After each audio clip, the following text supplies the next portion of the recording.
Hi పిల్లలు, ఈరోజు నీతి కథ బాతు బంగారు గుడ్డు. ఒక పిల్లి ఒక బాతును తరుముతోంది.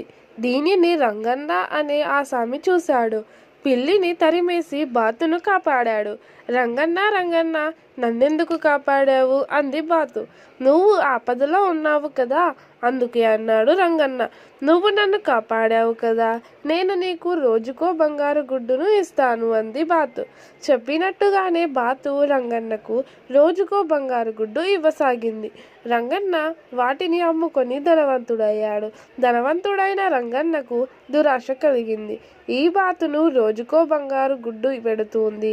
దీని కడుపులో ఎన్ని గుడ్లు ఉంటాయో ఏమో, దీని కడుపు కోస్తే అన్నీ ఒకే మారు తీసుకోవచ్చు కదా అనుకున్నాడు. బాతు కడుపును కోశాడు. దాని కడుపులో మరుసటి రోజు పెట్టే గుడ్డు ఒకటి మాత్రమే ఉంది. అయ్యో, బంగారు బాతును చేతులారా చంపుకున్నానే అని ఏడుస్తూ